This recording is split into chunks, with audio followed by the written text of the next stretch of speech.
with God? Like, does he actually listen to me? Like, it was just like I was very much just doing what I needed to do every day, but didn't know why I was doing it essentially. So that's when I really Mm-hmm. came into my own. And I think what really kind of started that whole journey was going through a really terrible injury. And so I had gotten injured, I think it was 2017, my first year out of college, and I was becoming a pro, entering the new world, and I was just like kind of getting to the point where I was excited to run track, but I was putting it a little bit above God, and it was just really, becoming my identity in a sense. And so once I got the injury, I was just like really lost, and I'm like, okay, what do I do now? Like I've put so much time and effort into sport, I can't do it. I have no choice but to just like kind of sit here and not know what to do. So I was using that time to grow closer to the Lord, and that is when I saw my relationship with Him flourish. And spending time with Him, praying to Him, just asking Him to direct my steps as to what I needed to do.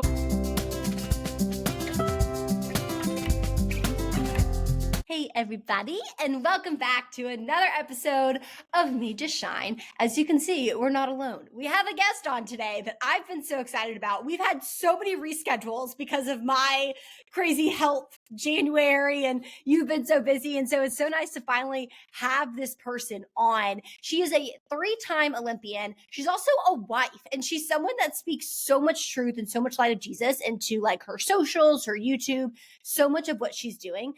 She just impacts people in so many ways, from what was on and off the track to now just like online and being this amazing light that we need in this generation. So Cindy Sember, thank you for being on Made to Shine today.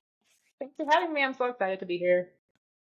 Oh, I'm stoked. And I was telling you a little bit about this before, but the mission of the show is to remind every single person you have a ministry. Ministry Yes. isn't just for preachers and pastors. It's the way Mm-hmm. you shine God's light in whatever area He's trusted you with. And seeing you do that in so many places, like with your fitness and your social media and your marriage. And it's just, I think, exactly the message that this world needs, that God isn't limited to your Sundays or to a book or to a song. He's in everything. So Yeah. just thank you for the light that you shine. And I'm curious, before we dive into all the things, I have so much I want to ask you about, but there's a tradition on this show, which is, Cindy, what is your favorite quote and why? Ooh, that's a good question. I like that. Let's see. What is my favorite quote? I might just quote the Bible, to be honest. um, Let's do it. That's a great one to quote. Yes, I really like the verse. I forgot. I think it's in Psalms. Like God is within her, she will not fail. That is just one that I like to live by, and I really, really like that because it's just a reminder the Holy Spirit lives in every single one of us, but specifically as me, or in me as a daughter of Christ. And it's just nice to remember that when I go through trials or I go through even good times, just knowing that I'm never alone. He's gonna give me strength whenever I need it, and yeah, following the Lord is literally what we're called to do in this world, and I just want to be reminded of that every day. So that's one I really like. I have quite a few others, but that's the first one that came to mind. Oh, I love that. It is Psalms. I love that because, I feel like you really see that in your life. Like you see yourself, like you've done so many amazing things. You know what I mean? But you're Mhm. also someone that doesn't put her identity in the things that she does. She has her identity in the Lord. Like she has her Mhm. identity in Christ. And I think that someone who is such a high achiever like yourself, it's why, like, you think I played college sports, and like when you leave college, like not nearly at the level you did, but when you leave college, people have these identity crises because they're like, well, what do I do now? But Yeah. when your identity is in thing that you do versus the Lord, you don't have the courage to do the new thing God's calling you to do. And so Yeah. in your life, you just see this beautiful, these breadcrumbs of you like putting your identity in God. And what I thought was interesting was when I was on your YouTube, I was like, it looks like you had a Catholic background. Like you grew up, was Mhm. that right? Like when I was Yes. looking at, okay, so talk to me about your relationship with God as a young girl and like how that's kind of shaped to this really personal relationship it seems like you have with Jesus today. Yeah, great question. So I was raised Catholic. So I was born in the faith. My parents are both Catholic, and I got baptized. I think at like even 6 months. So I was very young when I got baptized. But I went to church growing up every Sunday. Did all the things. But it wasn't until in my early 20s when I decided to like really know the Lord for myself. I started asking more questions. I was just very curious about it. Asking like, how do I have this personal relationship with God? Like, does he actually listen to me? Like, it was just like I was very much just doing what I needed to do every day, but didn't know why I was doing it essentially. So that's when I really Mm-hmm. came into my own. And I think what really kind of started that whole journey was going through a really terrible injury. And so I had gotten injured, I think it was 2017, my first year out of college, and I was becoming a pro, entering the new world, and I was just like kind of getting to the point where I was excited to run track, but I was putting it a little bit above God, and it was just really, becoming my identity in a sense. And so once I got the Mm, injury, I was just like really lost, and I'm like, okay, what do I do now? Like I've put so much time and effort into sport, I can't do it. I have no choice but to just like kind of sit here and not know what to do, you know. So I was using that time to grow closer to the Lord, and that is when I saw my relationship with Him flourish. And spending time with Him, praying to Him, just asking Him to direct my steps as to what I needed to do. And that's like, yeah, that's when the genuine relationship is developed. I would say stronger. And it wasn't until like, yeah, I was forced into that time frame that I really saw myself strengthened by His grace and just knowing Him on a deeper level. And I'm very grateful for that time. But it took some time. It took some trial and error and years, as you can imagine, to kind of get there. But I'm just really, really grateful I had that season. It wasn't a fun season by any means, but it was just such a fruitful yeah, and full season that I needed in my life. that is beautiful. It's you hear of stories like that, and they really are like they're the thing that can lead to the greatest faith experience you'll ever Yes. have, or it can Right. be the thing that makes you like shut down and walk Mhm. away from the Lord. And Yeah. I'm curious, like for you as an athlete, because your track career wasn't over then. Like you No. continued to have, Yeah. is it like after the injury you came back? So talk to me about this is actually so timely for me. Again, not the athlete that you are and like but I'm like I love working out, and I've been going through all these illnesses and like which is causing me to be like chronically injured the past 6 months, and I actually just came back from physical therapy. Have you ever gotten dry Oh. needling done? I'm sure you Yes. Yes. It's painful, but it's so necessary. It's so good. so necessary. So I literally get my butt cheeks dry needled every Tuesday, like literally, Okay. because I have like long story. But Yeah. I'm curious for you, like coming back, so like you got injured and then that progression, I think people can relate to, not that it's like PTSD, but it's like Mhm. you're so afraid of Yes. that injury happening again. Or for Mhm. other people it might be, hey, I'm afraid to put myself out there in a relationship because I don't want to get my heart broken again, or I'm afraid Yep. to put myself out there for a job because I don't want to get rejected again. Talk to me about like getting back to track and getting Yeah. back from that injury. How did you overcome this like, oh my gosh, is it going to happen again moment? Yeah, it took a lot of like self-reflection and time and just prayer. Because in a sense, I had to ask God, like, okay, Lord, you took me out of sport. Am I meant to even come back? I had to ask him that question first before I even just thought about coming back. And I think that was necessary because if it wasn't for me, I didn't want to force it. But I felt this calling, like the Lord's like, no, you still have something to give. You still have stuff in the sport for you. It's just going to take you some time to get back to it. But I felt him telling me that. So that helped me not to give up. And that even when I returned, I knew that it wasn't going to be easy. It was going to be hard.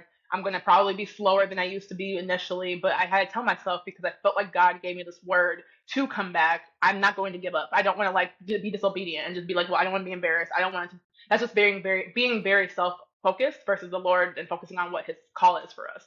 So I think that was the biggest thing is just knowing, okay, I'm meant to be here. I don't know why because I mean I obviously loved track. It was like literally something I was obsessing over at a point, which wasn't healthy. But I just got so frustrated during the time of injury that I'm like, I don't know what this is. So yeah, it just took like a little bit of time. And even when I did come back, it was fearful. I mean, it still was like, okay, I'm gonna get out here. I don't know what my body's gonna do, but I would pray before the race. I would ask him to give me the strength I needed. I would meditate over scripture, and that just made me feel so much more confident. And I'm just so happy because, like I said, if I hadn't had that time prior, I wouldn't even know what to do. I wouldn't even know how to pray properly. I'd just be like so overcome with anxiety and fear. But knowing the Lord really releases that fear to Him, and it's just so gratifying to know I don't have to carry that. He can take that from me, and that made such a huge difference. And I think, yeah, it just took time, and eventually I reached peak performances where I set personal best after my injury, which is just so many doctors told me I wouldn't come back to my full strength. But the Lord had other plans.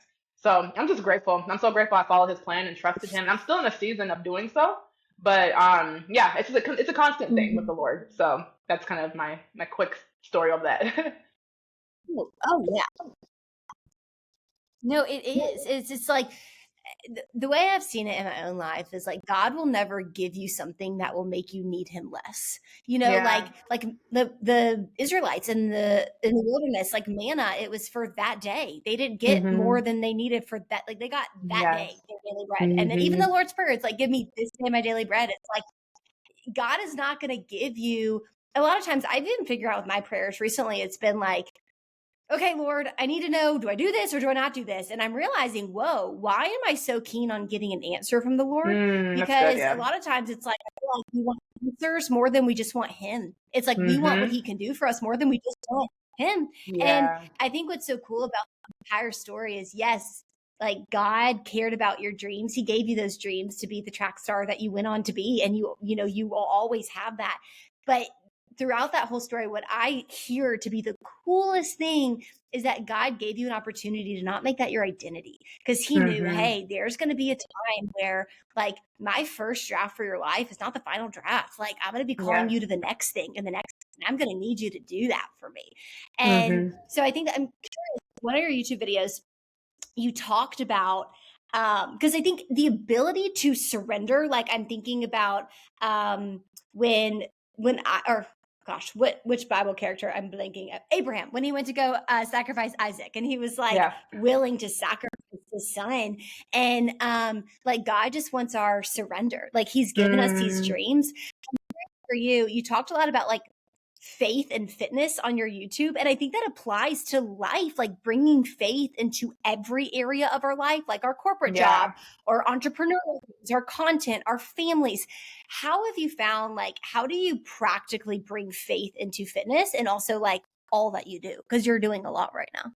Yeah, absolutely. So I think the biggest thing was just having that time of reflection during the injury. So starting off in a time where I literally had nothing else but God made me realize like this is truly what life is about. Like it's not about the accolades I get from sport. It's not about the fame I see receive. It's really truly about why am I doing this? Why am I using this gift? How am I going to glorify his name through it? And that time gave me the ability to like kind of infiltrate that into every aspect of my life. So during that injury was when I actually met my husband. And I wouldn't have, met him had I not gone through that terrible time. And so it was just a reminder that God's like, I'm in the details. I have plans for you, just not just track, not just sports. I have, all these big, things I want.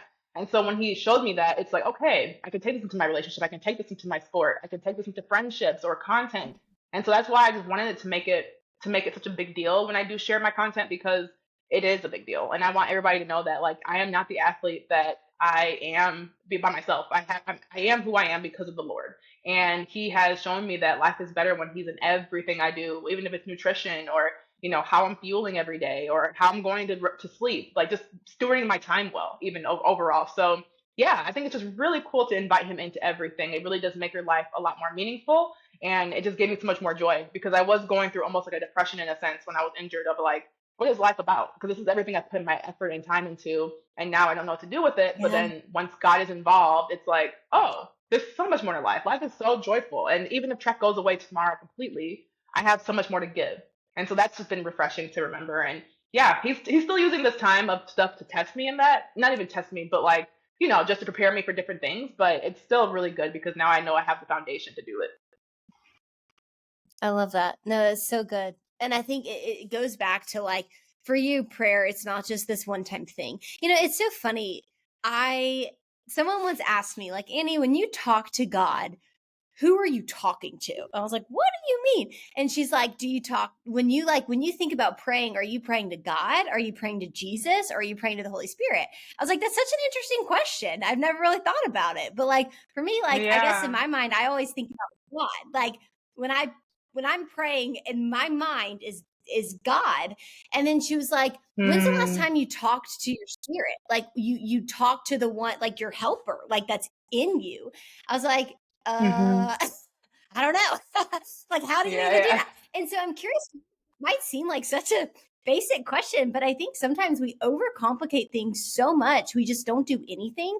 How do you Right. pray? Like, how do you pray? Like, is it quick? Is it simple? Is it long? Do you have blocks in your day for it? Like, how do you pray?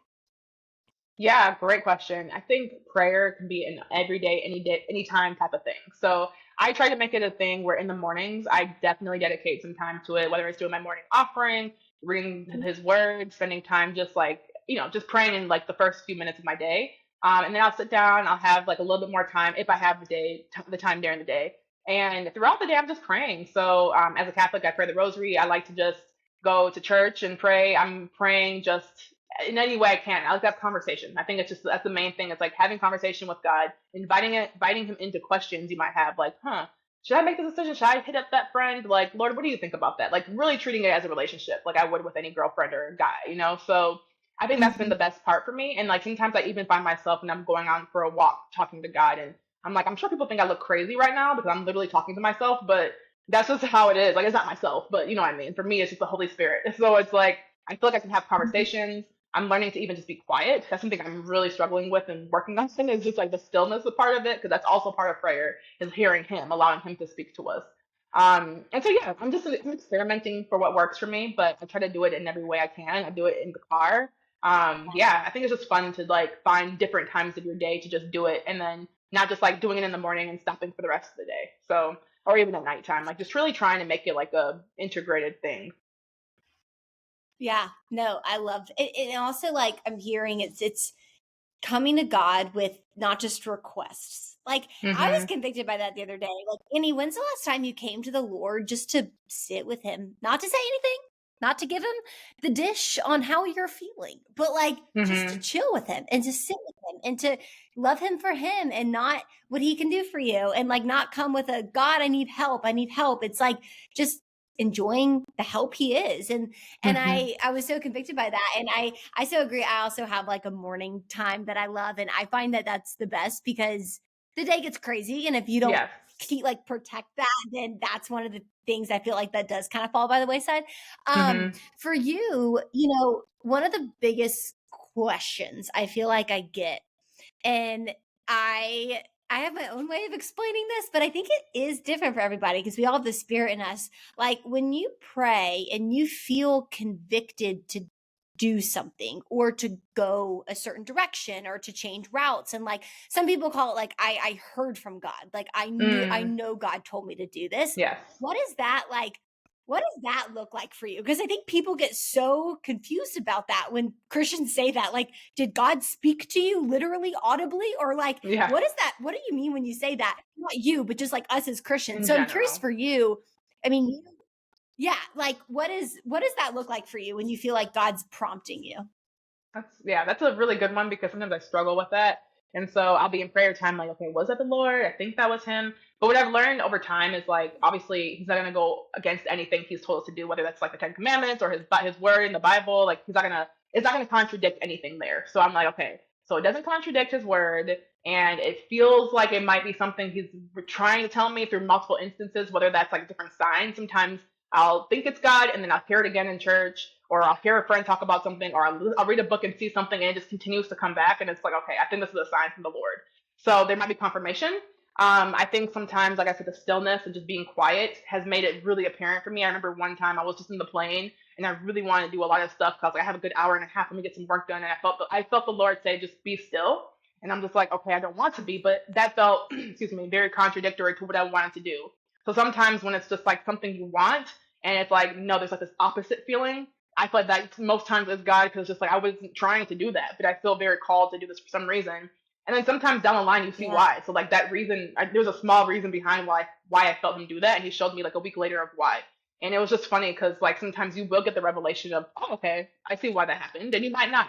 But I think just being obedient to, I think that was his word. I'm going to follow through regardless if I don't know why I ended up doing it, is what I really have gotten Yeah. to the point of just doing. And yeah, I think I just want to be obedient because I know sometimes if God's leading me to do something and I don't do it, I don't want to like see him on Judgment Day and he'll be like, hey, I told you to do that and then you didn't listen. So that's my biggest thing. So yeah. Yeah, I agree with you completely. I think for me it's the same. It's like I always sometimes equate it, not to call the spirit annoying, but it's like that annoying mosquito that just keeps coming back and you're like, Yeah. stop it. I don't want to do that, but it just Yeah. keeps buzzing by your ear and you're like, fine. I will do what you're telling me to do. Mhm. But I'm with you. Like I think when we when we equate hearing from the Lord, I feel like we project it onto these big life decisions. But the reality of it is, it's like when typically God's got it's the little decisions that God's Yeah. prompting you to take. It's like taking an hour and a half on a plane ride and actually being Hmm. still. That's like Yeah. some people like that's not a life or death decision, but that is a small Hmm. decision God's trusting you with. That it's like a muscle. Like you work out, you build a Yeah. muscle. It's the same with almost, I feel like, obeying the like sensitivity of what the Spirit's telling you to do. Like it doesn't come Hmm. typically in these big life moments. It comes along the way in these small ones. And then when the big life moments come, we've been obedient all these other times and built that muscle that it's like, oh yeah, like I feel peace about not doing this or doing this or whatever have Hmm. you. Um, Yes. so a little bit about, because I know you're entering kind of a new season of life. Like you're not Hmm. running track right now. Like that's new. That's a new season. Talk to me about kind of what promptings in your spirit you felt that led to that, and kind of like what you've been exposed to about the Lord and yourself, like through this experience of kind of taking a step back. Yeah, absolutely. So yeah, I just prayed about it. I am 30 now, so it was one of those things where I was like, okay, God, I'm reevaluating what you want me to do right now, and I felt Him tell me to like just take a break. I'm not 100% sure I'm retired. Like I might come. I'm probably coming back to the track. It's just a matter of taking this time off and like giving God this time of like what my life should look like. And it's been wild. I'm not gonna lie. Like it's fun because I have so much different stuff I can do. I can experiment. But when you're just so used to doing something for like I've been running track since I was 15, so it's like okay, this is a completely new season and very uncharted territory. What do I do with this time? It's just uncomfortable, but it's also like I can do it with God, and I know He's guiding me through it. And there's been so much grace through it. I've definitely struggled, but God has kind of been patient with me, and my prayer life has increased because I'm literally doing it on my own, trying to figure it out every day. And it's just it's really really refreshing. It's really nice through the discomfort, through all the uncharacteristic things that happen and the things I'm going through. I'm just like, okay, God's with me, and it's fun. It's nice to kind of see this new part of me and to recognize like I have way more value, not more, but I just have as much value in this new realm of life, and I don't have to consider myself Yeah. the Olympic athlete, the track person, the person who gives tips on track. Like I just can be a new person and enjoy this new place, and it's fun. So yeah, praying for more like just contentment in God and less like, okay, what's my identity, my new identity, like, but at the same time being okay with it might take time just to figure out where He wants me. So yeah, that's kind of where I've Yeah. been. I love how you said it. It'll take time to figure out where He wants you. We live in a world that like, you feel like, okay, God, I was obedient to you. Where is all the answers? Where is all the clarity? And like Yes. it's like I feel like we live in a world that we feel like we're we're No, it's obligated to good. have it Obligated. now. Right. Yeah. It's like we're not. And like God's timing is the only timing. And I think what's Mm-hmm. so cool too is, you kind of have to go through seasons. Like I can't remember if it was C.S. Lewis. I was reading some book and they were talking about how the biggest tactic the enemy has on us, like God's children, it's not even like doubt, it's not questions about God, it's comfort. And that Yes. really hit me. I was like, whoa. And I was reading more. Mm. They were talking about like the enemy wants people to stay comfortable, because when Mm-hmm. you're comfortable, it's almost like a veil over your eyes. It's not that you don't see God. It's a lot of times like you can't, like, because you're so Mm-hmm. used to driving the same route to work and doing the same thing and it's like you don't even expect something different. You don't expect to see God. But when Yeah. you're uncomfortable, it's like the veil's torn from your eyes and you're like, I can't stop seeing God. He's everywhere, because it's what you're looking for, That's because you're real. so Yes. uncomfortable, Mm-hmm. I you agree know? with that. Um it's like, and it's not easy, because it's not like an agitation. But I remember when I for one of my corporate jobs that I worked, it was like my first, they had laid off the sales company and I'd never gone through a layoff before, like ever. And I Mm-hmm. was like, wait a second, what? And I was like 3 weeks in, they had just hired me. I was so confused. And I remember, like, I was like, okay, I'm going to call all my contacts. It's going to be fine. Da. And I felt the Lord say, no, you're not. Be still. And that Mm. was the longest 3 months of my life. But it Yeah. also, it ended up like, it led to this crazy God story. But it also was like, one of those, it was the 3 months I couldn't stop seeing God because I was so Mm. uncomfortable. I went to bed Right. uncomfortable. I woke up uncomfortable. I was like always uncomfortable. But it was this weird, I can't wait to see what God's going to do to it. Yeah, that's the And part. I would say, Hmm. yeah, it's like, so all that to say, right now you're in that season and like I can't wait to see what God's going to do. And it's cool to see like what God is doing. And through all Yeah. of that, I'm curious for you, like there is still some constancy in this. Like you're still a wife. You're still in this beautiful marriage. And how long have you been married? Remind me. So we got married in 2020, so during like the whole pandemic. Okay, okay. So I think that's what's so, and maybe because I'm about to be in my wifey era, my wedding is in a couple of months. So I'm like, I'm so into like getting marriage advice and all this stuff. But I Yeah. think what's cool is like for you, actually, my fiance and I were talking about this last night or a couple of nights ago. Something I think, whether you're married or it's a friendship or just someone you loved, how do you navigate? And this isn't necessarily like, I don't know if this is what you and your husband are going through. This is just like marriage advice in general.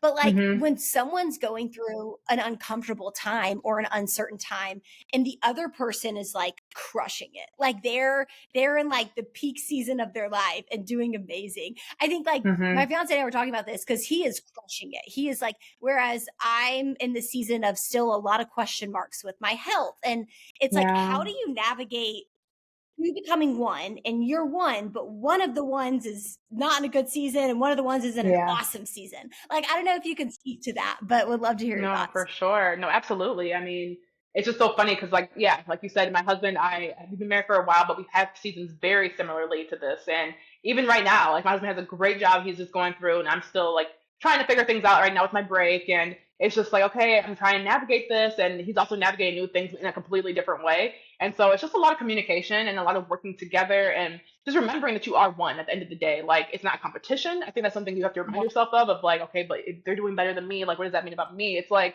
if he's doing great, it's my win. You know what I mean? I have to tell myself that, and vice versa. Like when he's having a hard time, which he did in the past year or two, I might have not. Like it was his win. So either one is doing badly, well, good, and the world. 'Cause at the end of the day, it's all good. But I think it's just a reminder that we are together and we are a team, and we're going to continue to work together. And yeah, when we start looking at it from that perspective, I think it really shifted how we looked at things. And I think it's been really helpful for our marriage in the past 5 years because it's not easy to be married. Like there's so many other things and aspects that come into it, and there's life, there's health, there's different things you don't expect, and we even, like I said, got married during a pandemic. So there's stuff that comes up, and you just have to be communicative and just working together. I think is the biggest key, and keeping God at the center. I mean, that's the biggest one too. It's just like if God's not in it, then I think you can easily make it a very secular mindset of worldly marriage. Like you can really make it focus on worldly desires and our goals and our, selfish desires. And that's not what it's about. It's a ministry that we're both working together to continue to grow the Lord's kingdom. So yeah, I think that's what I have to remind myself of daily. Like it's not about me and whatever way I can serve him too. I think that's what's been helpful of like, if I have more time, how can I help him with what he's killing it and vice versa, which is what he did for me. So yeah, that's been really helpful for both of us.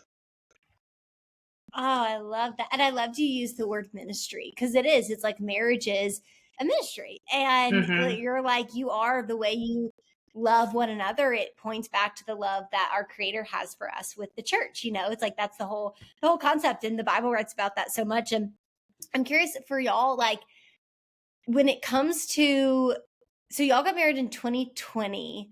I don't know. I Hmm. think, Hunter and I, my fiance, we're about to go through this like two becoming one counseling program and all of that. And it's just so fascinating. Like you're such a high achieving individual. Sounds like your husband is too. Like he has an amazing Hmm. job. It's like me and Hunter are very similar. Like we are both achievers.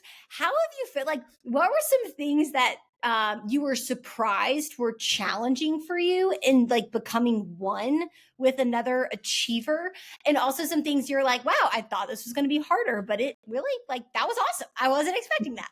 I don't Yeah. know if you can speak to that. Yeah. So the first part where you said what was the hardest, I think how selfish I actually am. I think sometimes you don't realize how like your goals and your desires Mhm. are your desires, and it's so easy to be so consumed with that. And for somebody who trained for Yeah. Olympics and the worlds, and it's just been so self focused. So when he came into the picture, it's like okay, cool. Like I'm glad I'm married, but I didn't shift that to okay, how can I still make him the priority? Because at the end of the day, like it goes God and our spouse, like not my career over him. And so I didn't realize that like my career was so important to a sense that sometimes like it was getting out of not out of balance, but like I had to make sure it wasn't. You know what I mean? and I had to make sure my desires were still aligned with the proper things in marriage. So yeah, I think I was selfish and just really remembering that at the end of the day, like I'm called to serve him as well and to be a good wife and to allow our goals to come together. So we should have goals, not just my goals, but his goals as well. And what does that look like? And figuring out how we can thrive and achieve that together in our marriage. So I would say it was like a little bit hard for me because I'm like, okay, it's not just about me anymore. I have to include somebody else, and he has to include me. It's not, you know what I'm saying? Like he still has to do it himself. It's not probably as easy for him as well. So that was a little bit hard initially, but I think we worked together so well and love each other so well that eventually once we understood that, it was like, okay, this is easy. Like it became a little bit easier. Um, and I would say Yeah. too, like the thing that surprised me because he's actually an engineer and I'm a track athlete is like how in the world are our careers going to even mesh, you know? And that was actually not hard at all. So that part was like he was able to come and help me with certain things, whether it was with, on the track with his engineering skills, and he could just do things and create tools for me that made it easy for me to run. It was interesting how cool that he was able to kind of integrate stuff, and vice versa. Like now with what he's trying to do with selling things and doing things for his job, like I'm very good at marketing and very good with social media, and it's just like I can help him in that regard. So it's cool to see how our skills can come together to make things work. So yeah, I think it's just funny how God works things out, and it's he really did put our marriage together in my opinion, and it's really really fruitful to see. Oh my, wait, that's so funny. My fiance is an engineer. So Hmm. yeah, like similarly, it's funny. Our brains are very different. I'm Yes. very like, wow. And he's very logical and like, Yes. and it's, I appreciate it. Yes, you It's a need great that. compliment. We both yeah, we give each other perspective. Because I'm like, Hmm. I would have never thought to think of that so calmly like you just did. But Hmm. anyways, I think that is so cool. Like what I loved hearing about what you said was I do think there sometimes is a narrative that like when you get married or like being a wife, especially in a Christian marriage where it's like wives submit to their husbands, and that line is so misconstrued and miscommunicated into people Hmm. because it's a beautiful thing. But like, I think sometimes people are scared of losing their dreams and losing Hmm. like the ability to dream big. And it's like what I'm hearing and what I also know to be true about dating, like just dating, being engaged to a godly man in a relationship, I believe is centered in Christ, is like it helps you dream better It does. and it helps you dream outside of just yourself, and it gives you a Hmm. helper to help you with that. Like even Hunter, he fixed all this like podcast stuff, but like I was just like whatever, I like how I do my podcast and I have people that help Hmm. me, and he was like, no, you could do this so much easier, and I was like, Yes. oh, I never so yeah, it's like it's like a compliment. It really is. Yes. Praise God for that. I love that. I love that. To wrap it up here, because I know I feel like I could talk to you forever. Something that I think is so important, like when I think about this generation coming up, and when I think about the people that they're looking, they want to shine God's light in all they do, or the people that don't even know God, and they're like, Hmm. I'm interested in God, but what do you mean bringing him into like I don't understand that. For you growing up, like you had such a strong faith from the beginning, it sounded like, and you knew God, you've known God for a long time. What would you say to the person listening in, like the most practical piece of advice you can give them to bring God into everything they do, whether they're the mom tuning in or the just married or Yeah. they're a runner or they're a corporate employee? Like what's your advice there? I would say don't overcomplicate it. I think God just wants our just simple life. He wants us to just come to Him, even if it means, you start off with 5 minutes or you start off with, okay, I'm gonna do it in the shower, I'm gonna do it on my drive. Like, don't overcomplicate it. Like, it has to be at this time every day, sitting down for 1 hour. Like, no, I mean, that's nice that you can do it, and I love doing that. But I think just giving God just even any time that you have is what He wants you to start with. And if you don't know how to do it, just simply start a conversation. And I think that's the beauty of God is like He communicates through so many different ways, and He allows us to just like do what works for us. Everybody's different. I love journaling. If that's not for you, maybe you like talking or walking in nature. Like, just do the things you love to do and just invite God into that, and it just makes everything more meaningful and so much more fruitful. And yeah, I think just if things that you love can be great, but they'll be 10 times better if you just say, God, I'm asking you to kind of come into this and help me out and just be involved. And I think He wants that. He wants us to just ask and He'll just do it. And it's so beautiful. So yeah, I think just, start now, start small. And if you have to just do it whenever you can, and it'll just flourish, and you'll want to incorporate it. It won't just be how can I incorporate God, into my day, but how can I incorporate my day into God? Like it'll become like that. So yeah, I just love how He works everything out in the long run. I love that you mentioned how it's like eventually you want it. I once, and you probably can relate to this as someone of your like athletic caliber, but I once heard a preacher say like disciplines become desires eventually. Like, and he used running as an example. He was super overweight at the time, but he was like, I've committed to running like X, like a half a mile each day, and then eventually I'll get to the point where I crave it because it will make my Mhm. body feel so good. And like so often we just it's yeah, it does start with a discipline. Like you can't wait until you feel like talking to God. Like Yes. be disciplined, invite him into what you do, but you don't need to overcomplicate it. It doesn't need to be this crazy thing. And eventually you're like, Mhm. whoa. I mean, it's almost like the more healthy you eat, the more you crave eating healthy because you feel so good. Yes. It's like that. It's like I can't not bring God into this meeting. Like I can't not talk to Right. him at this appointment. So I Mhm. love that. And Cindy, you are amazing and you are Oh, such a thank you, light and you Annie. are shining that light in everything that you do. Where can Thank you. people stalk you and watch your content and all the things because they need to? Yeah, yeah. So I'm on YouTube, Instagram, and TikTok. So my YouTube is Cindy Sember one. My Instagram is my maiden name, so Cindy Ophelia on there. But if you search Cindy Sember, you'll find me. And then TikTok is Cindy Sember. So yeah, just you can come on there, follow for daily encouragement, and I post weekly content on YouTube. So yeah, definitely come follow me over there. I love that. And what I love about your content is it speaks to like so many people. And it also has that through line of just like you always learn something about God in it. And even if it's just like your Mhm. relationship with God or like I love that. And I love that you're doing that and being a beacon of that light and all these different topics that are so important. Marriage, fitness, like all of it is just so important. So thank you Thank for all you. you are and thanks for being on the show today, Cindy. Thank you, Annie. It's so nice to talk to you.